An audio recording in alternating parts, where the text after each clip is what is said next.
Hello, welcome to Development Economics. This is lecture 22 and it is dedicated to the role of state in the development. This is our last lecture and in a way we summarize the whole course and summarize it in a way that we talk about the role of government. Throughout the whole course we were talking that the government should do this, should do that, and the government should be effective, preferably democratic, because again statistically that's what that type of government is the one that is effective. So dictatorship can be effective if you have a very nice dictator, but it was history. There were some cases, and but unfortunately it's not very sustainable, because usually what happens when dictator get old and dies, the new dictator is not that smart and effective.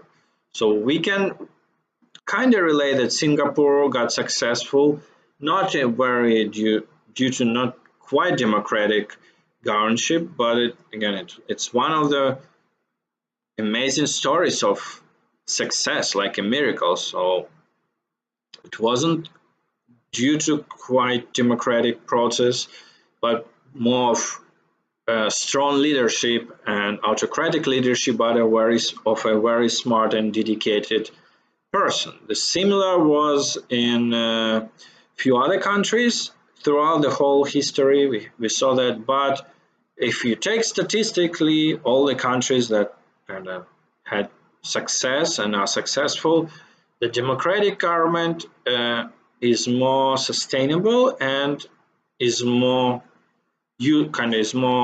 supportive for the development. So in particular, democratic government promotes competitive markets. That's one of the goals why we want a democratic government, because the small minority that controls the government usually favors themselves. If the government is represents majority, then that's so many people that they cannot unite in some kind of group and attack minority. So statistically, again, that results in a competition. So that's one of the benefits. Another thing is predictability. So one of the key things is stability. And as an investor, I remember working in investment management, this concept is very weird, stability. Everyone wants stability, but in a way it doesn't exist in kind of absolute stability. And we had a lot of troubles in financial sector due to that. We have, it's a huge topic dedicated to, deserves probably another course, how our financial system is kind of skewed to a low risk asset. Everyone is afraid for some reasons. That's how it's structured. So they do not tolerate instability. But related to development, this leads to, again, if political system is not stable, even if it's good, then investors will be cautious, and without investments and without natural resources, you will not have development. So democratic political system is good that it works more or less stable and kind of predictable. So again, it's a little bit funny to say it right now, living in the United States, that it's predictable. But even right now, that we can use our new administration also to argue for the stability. So even that the way the democratic system works is that one person, even a president, cannot really change that much, even if he tries. So you can see us, we have a new president with a very, I would say, radical new views on a lot of policies compared to the previous president. Let's be very tolerant and quite abstract. So he has a lot of different views, no judgment, but you can see also that he cannot just do what he wants and enforce all his views on the whole country. There are whole set of systems that balance that, and again, we have a state governments that if particular state is not supporting that policy, it's very hard to implement that policy within the state, and so on. So that's why democratic government, even with some shock, like radical change of the way you do things, it still kind of rolls over with some stability compared to an autocratic government where you have a strong leader. Again, it might be a very strong, very smart leader, but if he dies, there is such a certainty you have no idea what's going to happen. And most of the cases, that strong leader is not very, again, smart and very supportive, so he creates a caste of chosen, like a small group of chosen who he protects, who shares the power, and they usually control the whole country. That's the situation. And they actually try in some countries that look autocratic. They actually not controlled by one person. They controlled by a group of people. With they try to keep the system stable as well. So there are a lot of different type of governments in the world, but you can tell usually, again, if the country is not developed and it's not developing right now, this means something wrong with its government. That's as simple as that, because again, we have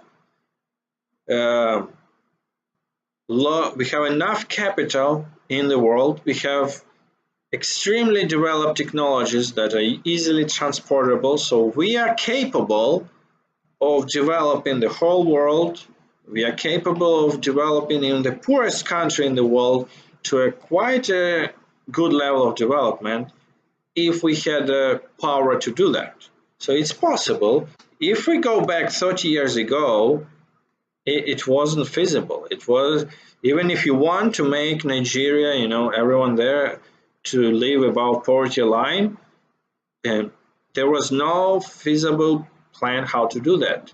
But due to technological revolution and also amount of capital that was basically printed by leading governments on developed countries, we can do that. But we need those states, their leadership should provide those, as we were discussing the FDI part. They need to create those conditions. That's, for a developing country, I would say that's a primary goal.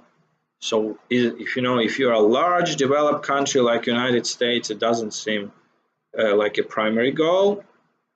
But if you're small, and even if you're a small developed country, you still pay a lot of attention to your partners.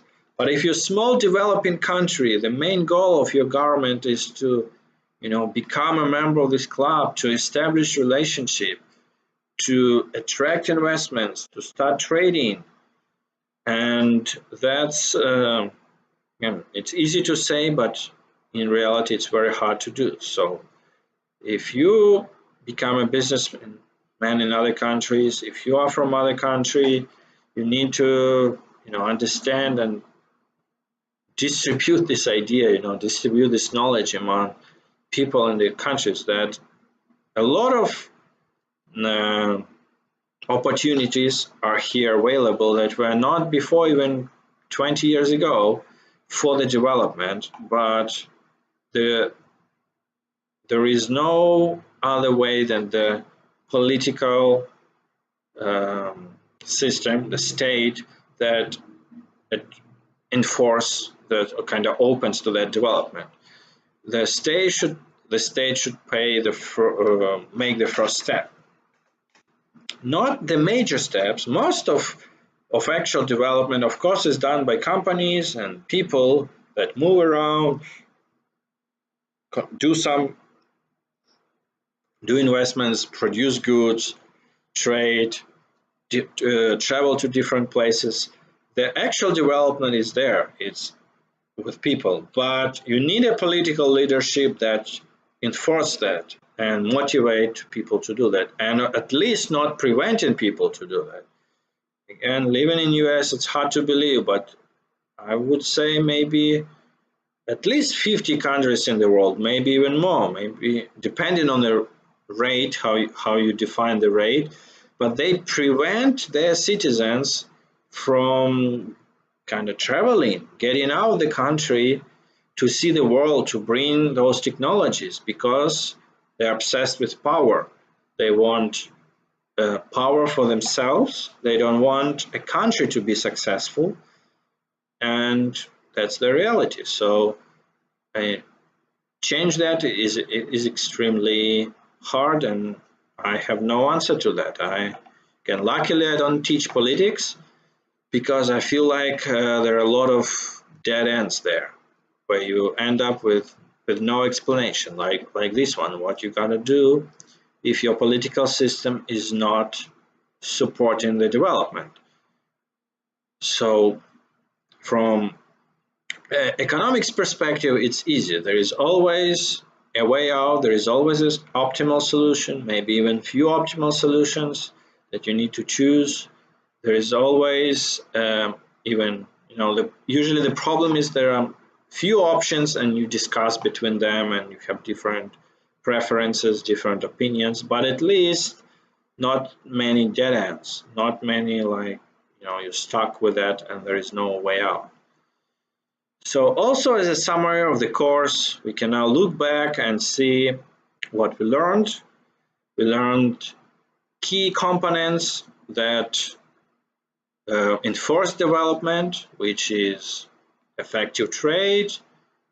Effective meaning that you produce goods that of international world standard, as we say, with high quality goods that could be appreciated anywhere in the world, and you have a trade balance, preferably again close to zero is fine.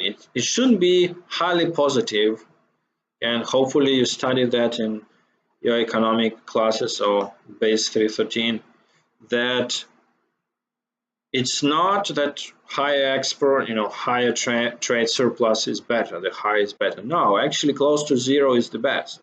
Because if your higher is better, this means, yes, you export a lot, you have a lot of money, but you are not really using them effectively. Because what you want to do, you export something, but then you use that money to buy technology, to buy something that you don't have, to develop faster. And then you trade again and again, and that's how you develop. If you just, and that's the case for China, you just have tons of export and you get money and you kind of keep it in your pocket, that's not a good thing. So keep in mind that all that things, so you have to attract FDI, you have to trust and kind of the basic, those institutions should be in place. Very hard to create them, even if you have, again, new government, you have that. Corruption is also an institution, especially in countries like Ukraine, where it's long-term, kind of everywhere.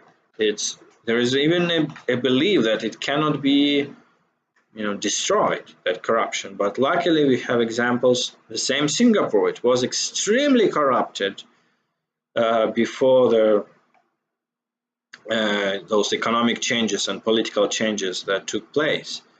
But that's a hard way to go. So those institutions, there should be a government that motivates changes, but those changes also should be enforced by people. So you need people, government, and other conditions. Unfortunately, a lot of countries have military conflicts, minor conflicts, but they don't, they don't allow a country to develop in a way it wants to develop. And again, I feel like United Nations might do maybe a better job in bringing people together and creating more of a fair conditions and put countries to cooperation instead of military conflicts. So we have, it's always this international relationship always treated as either as a game, very often is a game where there is one winner and one loser, and unfortunately quite rarely it's treated as a cooperation for a better world for all of us. And that's a disadvantage. The moment you try to you go down to this old belief that you can benefit only on cost of others, you can benefit as a country only on cost of other countries. That's it used to be a mainstream belief, but again, we live in a very fascinating time where you don't need land. That's not the power anymore. The power is your people and the creativity and kind of technology. So technology allows us to bring development in places where you don't have natural resources or land. That's a key importance. So you don't need to fight for a good land or to fight for a place with natural resources to be developed. It used to be for a long part of our history that countries were fighting for resources, for trade routes, for natural resources, but now we are in this historical time where it doesn't matter.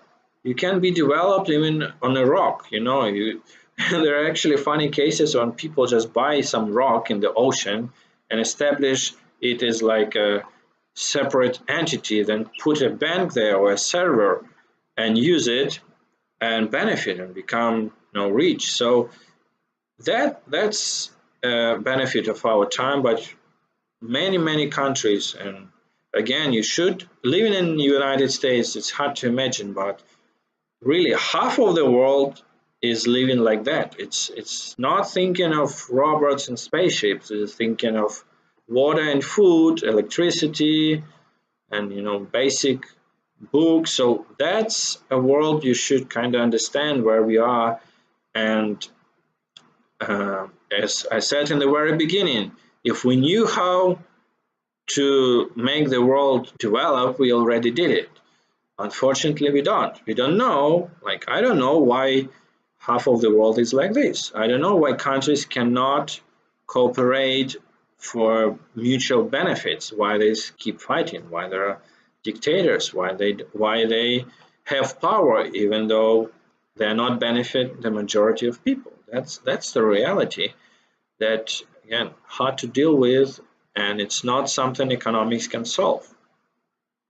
So hope you learned a lot in this course.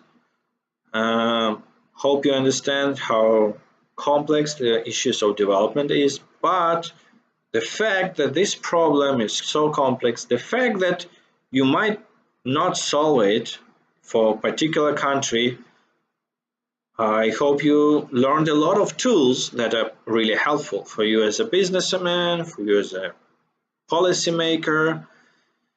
And no matter where you live, if you live in the United States, if you live in a developing country, there is always use for cooperation. Again, if lots of people dream of business success, so the business success is usually you might be technically talented, that's now very appreciated, you invent some new Google or something, but an old way, the way that for 100 years people got not just rich but kind of established, it's going to places where other people don't go, build something that is not there, and trade and cooperation was driving those people for centuries now. And even in this modern world, it's still the same. There are many places where to go and to bring their technology knowledge and this understanding of how development works and try to make it develop, to make other places more developed. There are opportunities here within the United States as well. It's not everything is equally developed, so you can apply those rules we learned not only to other countries but within the country as well. So thank you and goodbye.